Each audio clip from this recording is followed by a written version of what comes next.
Welcome back to CannaWeek, brought to you by New Frontier Data, where we deliver the week's top headlines in cannabis and hear experts weigh in on the impacts these stories are having on the industry. I'm your host, Heather Wickline.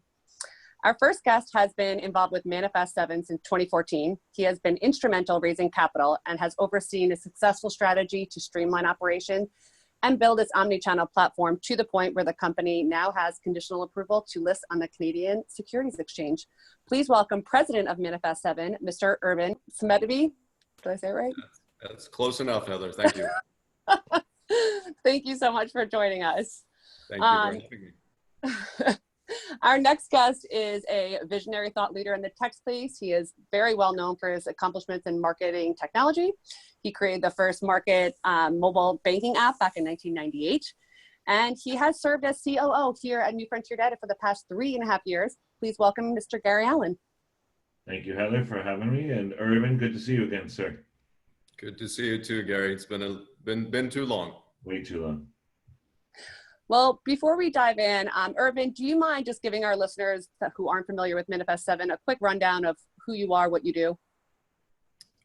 Of course. So we started back in 2014 as an investment company. We were largely just taking minority stakes in ancillary companies. But as the industry and the legal climate got better and better, our investors wanted us to cross that green line, but we made about 15 investments. Full disclosure, New Frontier was one of them.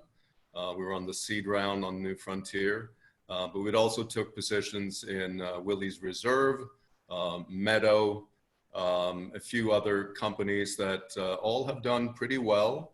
But as the industry was maturing, and this is pre-Prop 64 passing, we looked at the industry and thought this is probably ripe for a omni-channel model. And we wrote a white paper back in 2016 and started migrating from the investment model to an operating model. We aligned ourselves with a family office out of Mexico City and started acquiring licenses and buildings up and down the state of California. We had the sale leaseback structure prior to MedMen acreage. This seems to be the structure that everyone is going after now. We had that very early on. As we sit here now, we are still, doing some infilling in regards to, covering the entire state. But the goal is to have distribution, dispensing, and delivery, all that lines up to a 1-800-CANNABIS, which is one access point. Like I said, there's still some infilling to be done. But as we sit here now, I think we cover close to 80% of the customers in California. So we have a presence from San Diego all the way to Sacramento. And per what you just said, we're about to go public as well. We believe that the Cannabis 2.0 is truly going to hit, most likely post-election. But in not necessarily discussing politics, but with all of the aid that is currently being sent out to all the unemployed people, the desperate need for additional revenue from not only the state but the feds as well. We believe that legalization is going to rapidly move forward in the coming 12 to 18 months, and being poised and being public at that juncture is something that we have carefully orchestrated, and we should be actually up and trading here within the month of August. So that's a little bit about us. Amazing. That's exciting. Thank you. Yeah, congratulations on that, Urban. It's been an interesting few years as we've known each other, and also as we've seen the two companies grow. Watching the transformation, it's inspirational. You've done a really well job. If you don't mind the compliment. Thank you so much, Gary. No one minds compliments. No one. No. Okay, well, we have a lot to cover, so we'll dive right in. Last week, Bloomberg reported Leaflink debt deal shows cannabis entering a new phase. So access to traditional financing, or lack thereof in the industry, has been an ongoing issue and has forced companies to rely on private equity. This has contributed to lack of liquidity, overemphasis on growth rather than fundamentals, and accelerated timelines for new companies to show profit in a relatively unstable market. but the latest credit facility obtained by Leaflink marks a turning point in the development of the industry as more and more lenders are tentatively extending lines of credit to select companies. So Irvin, I would love to just start with how do you believe that the lack of access to traditional banking has really affected the growth in the industry? That's been the bane of our existence, and I'm sure Gary will echo those sentiments. But again, per what I believe is an improving legal climate, we truly thought that the safe banking bill was going to pass. It had passed the House. We were at a conference last fall. Yep. It was a CannaWeek conference up in Toronto. Some of the, most visible advocates had just met with Mitch McConnell.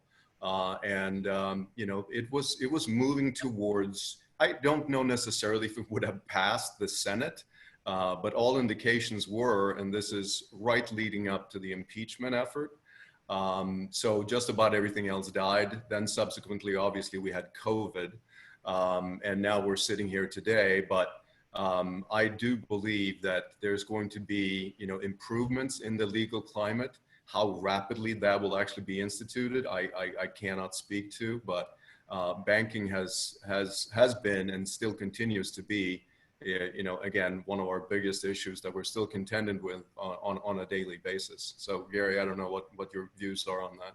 Yeah, I completely agree. And I would expand a bit on the banking piece as far as a bridge and or engine to legalization. And I think that the Safe Banking Act will be revisited first. As you said, Irvin, the ability for states and the nation to collect revenues via taxes is only going to be expedited by the capability of safe banking, by the insurance that safe banking provides, and also the transparency of the transactions. Irvin, whenever we all came into the industry years ago, the big question about banking was that, or the statement, I'm sorry, was that the banks could not be investigatory, institutions. With the passing of the Safe Banking Act, they don't need to be, right? And also, in that the efficiency and the creativity that has been forced upon this industry because of that I do also support what you said about Cannabis 2.0. It will also force the rapid succession of Cannabis 2.0 to come through after the election and as safe banking becomes law. So I couldn't agree more. And I think from every level, from every direction you look at this topic, the banking is the first foothold to legalization and will expedite. It will bring the snowball effect that everybody's been hoping for. Yeah, absolutely. Yeah. Well, speaking specifically to the impact on debt financing, how do you think the increase in availability will, affect the industry landscape? You want to pick that first? No, actually, I think Irvin, with the massive amount of acquisition and corporate activity that you've done over the last 3 years, I would think that you'd probably be first on this one. Yeah. So again, this is an environment that obviously no one has been in ever. Nothing like this has happened for 100 years. So everyone is trying to navigate this current environment. But last year, as an example of current and relevant as to what we're doing and how we're navigating it. But last year we did a close to $26 million private round. And as the fall was rolling around, we got into a subsequent round that we were actually doing. This was straight equity. And we had raised close to $4 million at 100% premium to the round that we had done previously. Also in the same year, we had financing lined up, an anchor investor lined up from Australia. And I don't know if you guys remember, but there were huge fires at the Christmas, New Year. which obviously then impacted that anchor investor. And we were, we were back on track right when COVID hit. The world ended. Like that if you can't catch a break. No, it's been, again, we joke about this, but being an executive in the cannabis industry is really just, finding solutions, finding workarounds, being nimble, being able to pivot. That is the most important thing. So as we found ourselves with COVID, the equity markets absolutely just dried up completely. We again had to pivot. We then, shuttered the equity round that we had, raised, and quite a bit of money under, and had to come up with a convertible structure. There was no appetite for equity whatsoever. So we came up with a convertible that is secured by the assets of the company, obviously.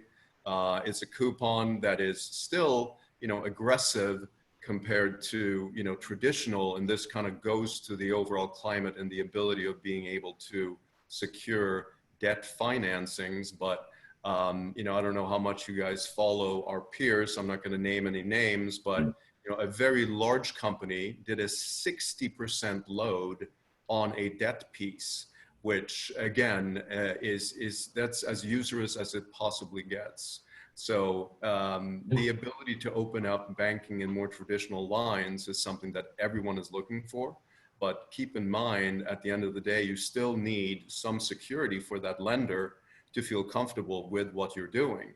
And since the industry in such disarray at this point in time, you have an ever increasing demand from a consumer that, you have new adopters coming into the space. Yet you have this absolute mess when it comes to the financing environment. So you have to, identify lenders that are not looking to, and I come from banking, and, you have that, the usurious rates and the, real grave, people that literally are dancing on people's graves trying to lend to own. And that's what we're seeing right now. We see deals being done that in a normal traditional industry just would not be, structured in that manner. So it's a lot to take in there, Gary. But I think you bring up a really good point, Urban. I think that in a traditional industry, and this is where I may completely differ from this headline as far as my take on this headline. In a traditional industry, some of this debt would be, we would absolutely be named vulture capitalism, right? And that's what we saw during the bubble of the internet, right? During the just after the 2008 housing crisis. And so in my opinion, the ringing of the bell that debt financing is here and therefore it's more traditional. If you look at the actual debt deals, and I know the deal that you referred to before, and it absolutely crushed that company. And so I think there's a cautionary tale here. Yes, true private equity and or debt financing that is at a reasonable rate of the ratio of the value and the growth of the company is good for an industry, and it's going to allow the supply chain of this industry to be more traditional.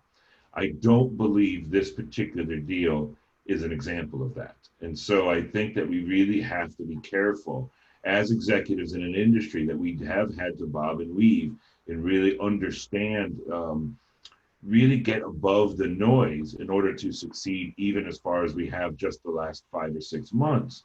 It's really important that the industry understands that debt has always been there. It's always been onerous. It will crush you if you're not very careful.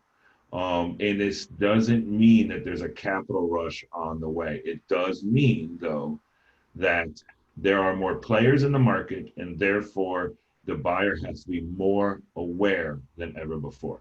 I hope you think that's fair, Urban, but I don't think it, like I said, I don't think it's the woohoo that everybody thought it was when the headline came out. No. And it's, again, when you're literally in the thick of it in our industry, you understand, right? From an outside perspective, and people looking in, trying to figure out, what does this mean for the industry? again, usurious rates are always usurious rates, but everything is exacerbated as a result of COVID. That's So you exactly have right. these headlines that, create a buzz and a stir. But again, I truly hope and believe that we'll get through this in the coming months. Certainly within 2021, things will normalize. The actual, equity markets will open back up again. But when it comes to the debt component, again, that headline for this industry at the end of the day, a good company is going to be able to get better terms, but Right. in today's market, there's, the uncertainty is just palpable for everyone. That's the reason that gold is flirting with 2000. It's just flight to safety. That's a really good point. If you put out any money, it's obviously going to be expensive money. That's it. Yep. Right. Well, we're going to move on to our next headline. Forbes had published U.S. cannabis stocks, a good investment in a bad economy. So, as we were just talking about all the uncertainty with COVID, so taking into all the different factors that are at play in the current economy, how would you characterize the state of investment in the cannabis industry in the U.S. right now? You want to speak first this time? Urban, I'll go first if you don't mind this time. I think, listen, we just came off of our board meeting yesterday. We're on the phone with our investors, probably at least, if not 3-4 times a month, right? So, I think that the current environment for investment in the cannabis industry is twofold. One, I think it's a great time to invest in the cannabis industry because after 6 months of what has been happening, all the entrepreneurs on the entrepreneurial side, right, as an operating executive of a venture-backed firm, we have two major companies behind us. One is a private cannabis-specific fund, and one is a gigantic publicly traded private venture capital fund, and which is actually a really good position for us because the private market fund is really interested and really helps us be efficient in cash management, really helps us be efficient in making sure that we're making the right decisions. And it really, the investment environment for the true entrepreneur, I think the operating entrepreneur, in my opinion right now, is a good one because it means that you're interacting with your investors often. And if you're doing it well, then they're good interactions and you're always learning. No matter how much experience you could possibly have, you're always learning, especially in an industry that forces you to be efficient and nimble like this.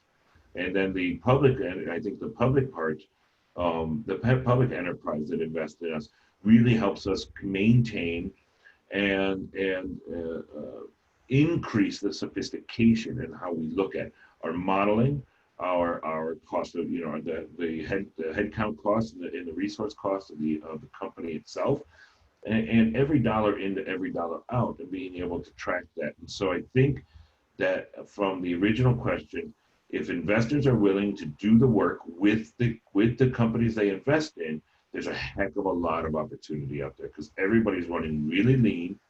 Everybody's really the valuations are really smart right now, and everybody is prepared for 2021 to be an explosive growth year for us.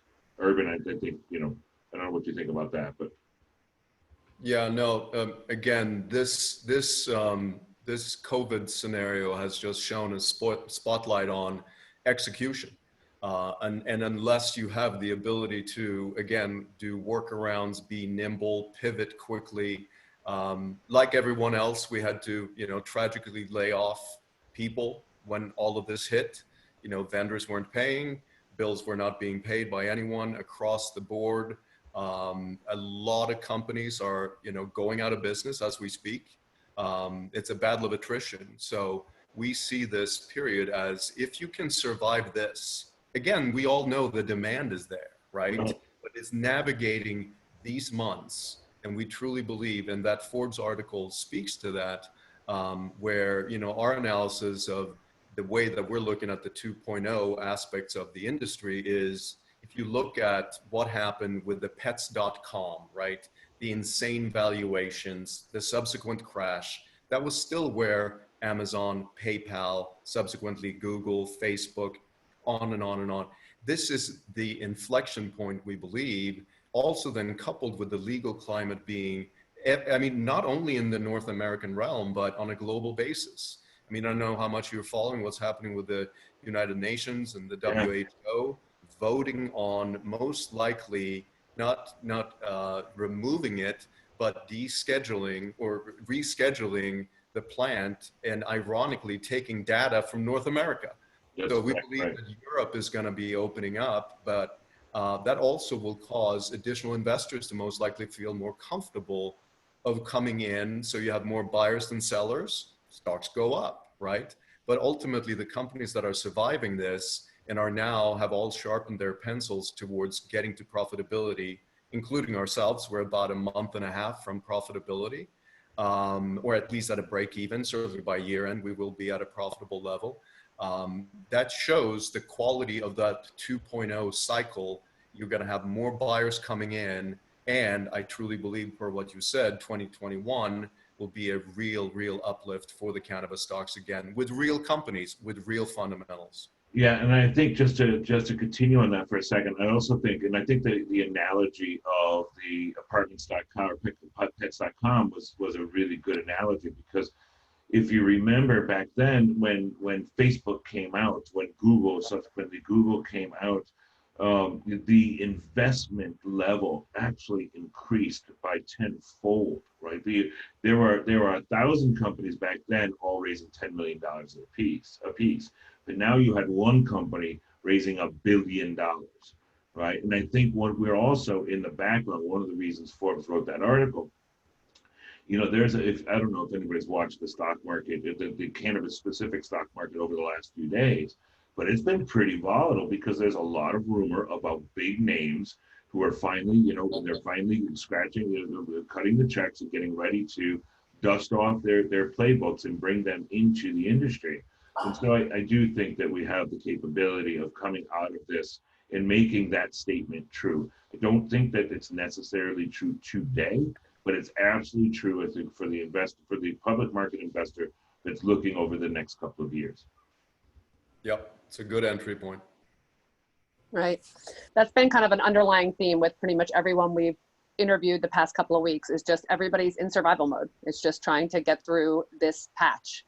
Yep. But I think actually, Heather, I think that's a good point. And Urban started the conversation with, you know, it's not only the pivoting and being in survival mode, but whilst being survival-esque efficient, knowing how to grow your revenue capabilities and to diversify those revenue streams.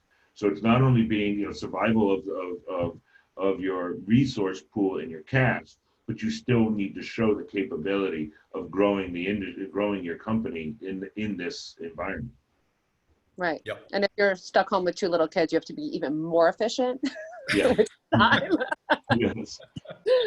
But on the flip side, what do you think as far as what should investors be looking at when they're thinking about, you know, evaluating whether or not to jump into the space? That's just, again, such an open-ended question, and is subject to, you know, at the end of the day, you know, you got to believe that management and you betting on the jockey has always been, you know, how I've been looking at things. But with this industry, it's also the ability to gauge the risk. And if you want exposure to the industry and looking at what happened with the people that were too aggressive, they tried the multi-state operator model that, again, people just plowed so much money into certain catchphrases and buzzwords that made the stock go up at that juncture. But looking at the execution of how did these operators actually attack being able to do this in a multi-state, you know, environment when you don't have the efficiencies of being able to cross state lines, it never made sense to us. We've always focused on California. It's the fifth largest economy in the world. It is definitely the biggest cannabis market in the world. And all of the VC deals that I've placed from banking, they always said, give me one market. Show me that you can do this in one place before you go somewhere else. So that is how we're looking at it. But what I'm seeing now emerging is since most likely Arizona is going to go rec, you have all of these contiguous states on the West Coast. And I've read and heard a lot of noise about the possibility of opening up commerce between those states, allowing some efficiencies, but people that did this on an East-West Coast level, it's not there yet. It's not ripe yet. But identifying the vertical that you want to be exposed to in this market, obviously we believe that distribution is key to it. And we believe that we're a solid investment as a result of that, formula. But other people still don't want to touch the plant, right? Where you have New Frontier. Right. You are an enabler in a sense, but you are a data play at the end of the day. So it's looking at your own risk profile and discerning where you want to be in all of that. Yeah, and I think that was a good point, Irvin. I think that for New Frontier Data, the advice we give, investors are a large amount of our audience, right? A large amount of our clients are institutional and or private office investors. Always, you look at the efficiency of the business, you look at their intersection with that, whatever supply chain it may be, right? Whether, as Irvin talked about, looking at California and looking at every part of that supply chain and being able to be part of that supply chain. One of the other things I think is really important for investors right now is that we know enough about the consumer and the consumer demand, where 4 years ago we didn't. 4 years ago, we all thought and we knew that there are a lot of consumers out there, right? Now we have actual scientific data. We have real information and data and insights backing it. But understanding where the consumer is going to be, right, and where you want to be with that consumer is going to be important for investors.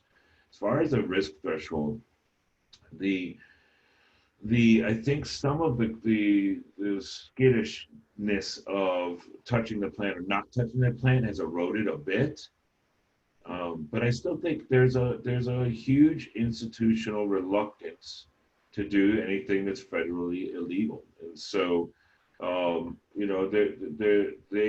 risk factor is always going to be based on the decision, is always going to be based on what the risk portfolio needs to look like, or their risk behavior needs to look like. But also, as Urban said, betting on the jockey, right? The executive team has to be able to execute. And the executive team, we had a lot of people in 1.0 that came from oil and gas or wine and spirits or other industries that, while may look like something like this industry, once you get into the industry and you understand the X factor here, that there isn't any interstate commerce, that every single marketplace is a microcosm of a larger marketplace. We still have to address the larger marketplace, but we have to address it at 41 times, right? 33 times recreation, or 33 times medical and rec, 47 times when you add in CBD.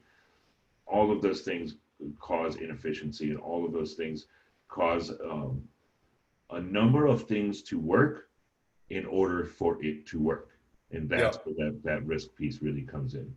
Sorry, it's a long answer, but it's an open-ended question, and it's actually not an easy question to answer in an industry like this. Yeah. Well, Urban, it's funny because on our last episode, we talked about, the Canadian market and its beginning, and how there was just so much opportunity, and it was just kind of a grab for opportunity, and people just wanted to get the biggest footprint. And that is, but it was legally nationally. And it was funny that people are saying their complaints looking back were saying you didn't have to be everything to everybody, and have if someone were a little more focused on what they were doing in one particular part of the supply chain and just focus on one vertical and stop trying to take over everything. Yeah. So it was interesting. Urban, what do you think? I actually think Canada is almost the reason we saw the MSO in the US, right? Because it was federally legal in Canada, even though it had different provinces. So people thought, okay, well, we might be able to do multi-state. But at the end of the day, and back to one of my original points, the consumer base in Canada is so small. Yeah. That there was so much money thrown at it that there was no possible way for it to ever be efficient, because there wasn't enough consumers to justify $13 billion in 1 year of infrastructure investment. Yeah, yeah. No, it's always been interesting to me to look at, the Canadian stocks, the ones that were based in Canada, and the larger ones that were then, as a result of that, being able to be listed on NYSE or NASDAQ. And part of their pitch is the export, which to me, it boggles the mind that a fully burdened, ingrown cannabis, but just because it has Health Canada stamped on it, you can now sell this in Germany and in Israel. But as this industry matures on a global basis, who would want to buy hothouse weed from Canada? That's exactly it makes right. no sense to me. And again, California and the California market is larger than all of Canada. So, the premiums that we saw up there, I think it was, at the end of the day, it was the being able to access the capital markets. And, with the CSE, it enabled people to raise a whole lot of money. But, so many of those operators have now subsequently failed or are about to fail, or have certainly, taken money at levels that, it was ridiculous, frankly. Yeah, and I do think though that the one part of this industry in the U.S. in each individual market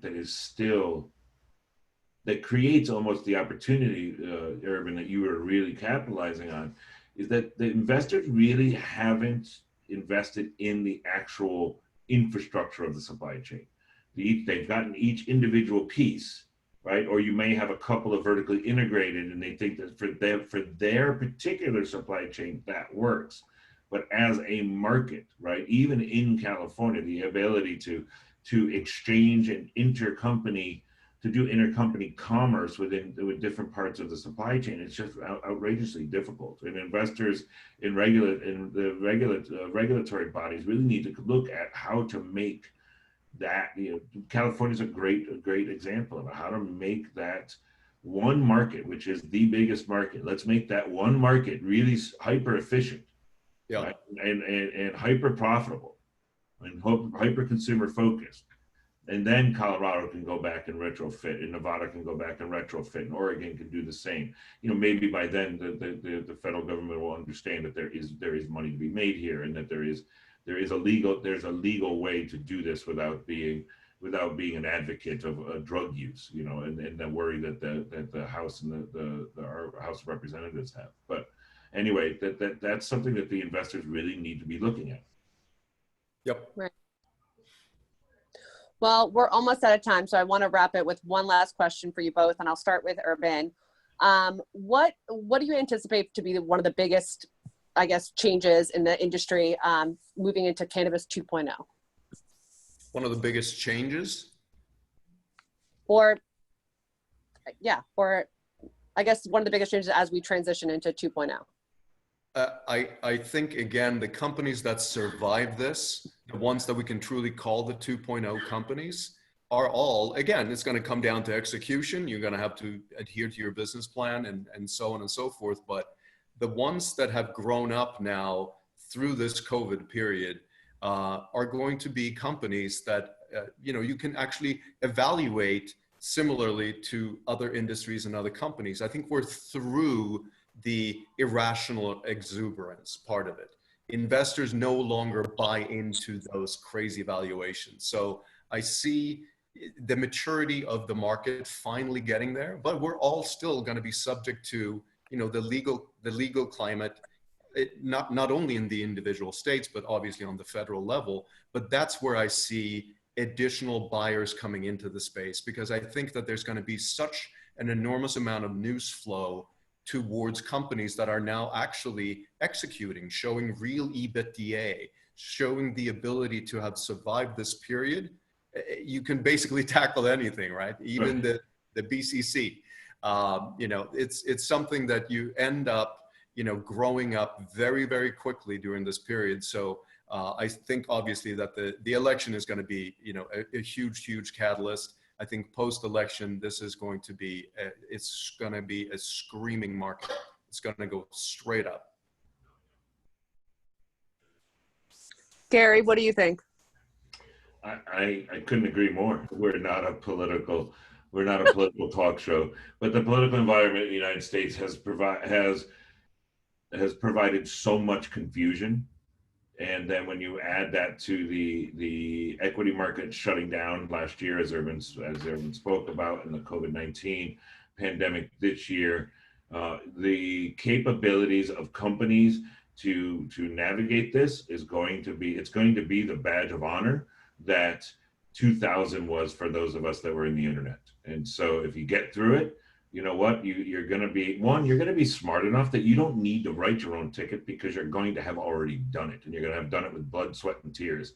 Right? But then when you do actually go out there to raise, and you're going to raise because you actually need it for growth capital, you don't need it to pay payroll, that is when we're going to see a real mature, that's when debt financing is really going to come into this market, because that's going to be debt that somebody can pay back and doesn't have to convert, right? And you can use that truly for cash management, for growth, for opportunistic acquisitions, for all the things that we wanted to do, that 2 years ago, that we will now be capable of doing, because as Urban has pointed out, political environment will come around for us, the banking environment and legality will come around for us, and therefore the capital markets and the debt financing will come around for us.